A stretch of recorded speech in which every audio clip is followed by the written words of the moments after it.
Thank you for joining me today. It's Brian Gubernick, and welcome to the No Days Off podcast, where we believe that every single day brings a new opportunity to get better. Every decision we make has a room.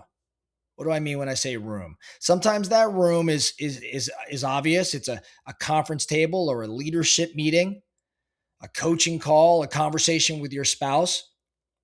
But most of the decisions that shape your life, they do not happen in a room like that. Where do they actually happen? They happen alone.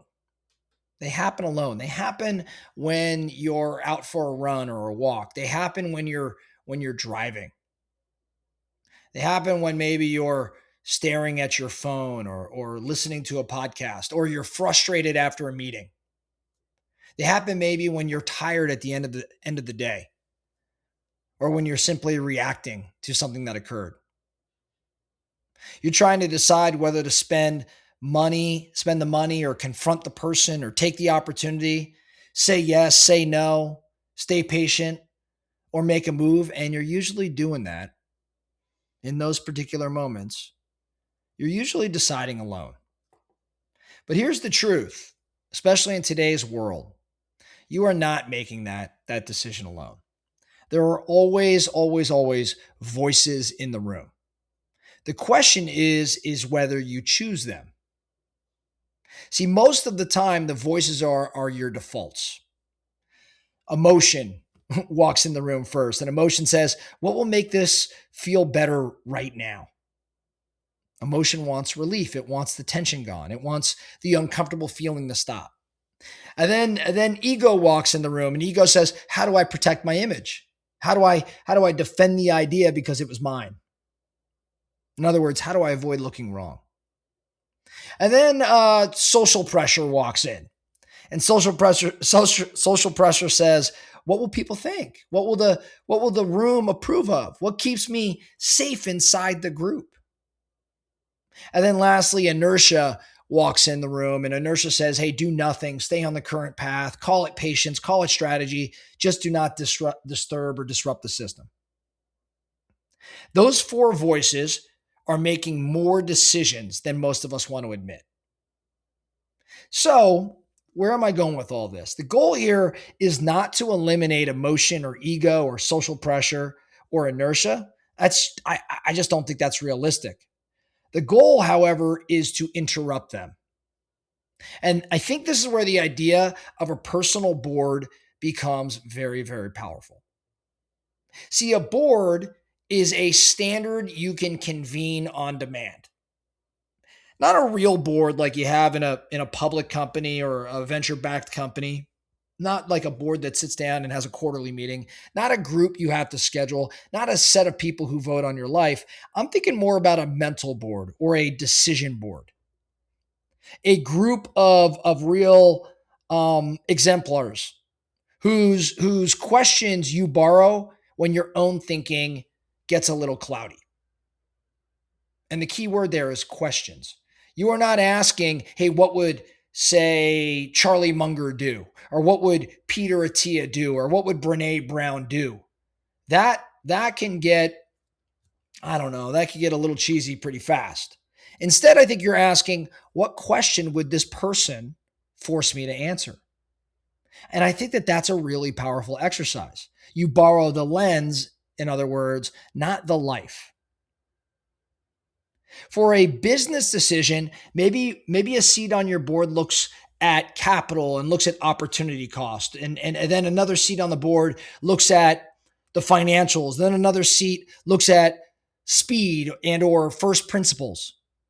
Maybe another seat on the board looks at leverage and the long game. Maybe one looks at human cost. If you were able to assemble that sort of boardroom, I would say it's a much better room than the one that I mentioned earlier that is simply just ego and social pressure and so on. So if you're deciding whether to hire someone, maybe one of the board members asks, hey, what is the cost of this not working? And then another board member can ask, what assumption am I making? And then another one asks, does this create leverage or is it just more management? That is a different decision than the one you make when you're tired or annoyed or just trying to move fast. And I think the same principle works in life. Maybe your life board, for example, it has someone on the board that thinks about health and longevity, and then someone who thinks about discipline, and another one who thinks about purpose. Maybe someone who thinks about relationships. Then when you are making a personal decision, the room gets a lot better. You ask better questions. Am I protecting my health or am I borrowing from it? Is this aligned with the person I say I want to become? Am I choosing what matters or just what feels urgent? The board does not make the decision for you. And I think that really matters. You still own the call. The board simply slows down, the default long enough for you to think a bit more clearly. And I think this is where a lot of people get it wrong. They wait until the pressure is high to decide how they want to think. And in my opinion, that's probably too late. You should build the board before you need it. Now, here's the punchline. Here's the crux of all of this. This is what I love about this particular exercise.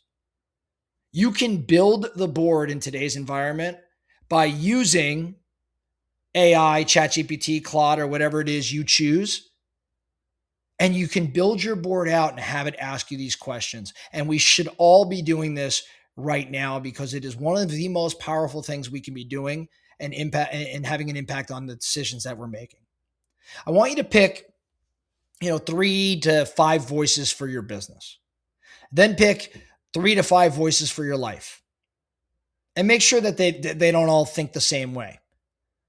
Because if every seat on the board was asking the same question, you don't really have a board, you just have an echo chamber. Then, before your next big decision, run the decision through the board. Get the board to challenge your thinking. Get the board to disagree with you. Ask the board what risk each board member would flag. Ask the question, ask each board member the question you're avoiding. See, left alone, the voices I mentioned earlier fill the room: emotion and ego and social pressure and inertia. The better voices, though, they do not show up by accident. You've put them there on purpose. So here's your exercise. Here's what I want to see you do. I want you to pick your board. And let's just pick your business board. And I want you to choose these individuals that you respect, that you see as mentors. And by the way, these are people you probably do not know. I will tell you, for me as an example, sitting on my board right now is Charlie Munger, is Dr. Ben Hardy, is individuals like Sahil Bloom and Brene Brown. Elon Musk shows up on occasion. Tim Ferriss shows up on occasion. I do change the board now and again, but the bottom line is I get to pick these names. And then before I make a decision, I'm now going to plug that decision and the questions I want to have asked. Not should I make this decision, but ask me these questions. I'm going to ask that board in ChatGPT or Claude.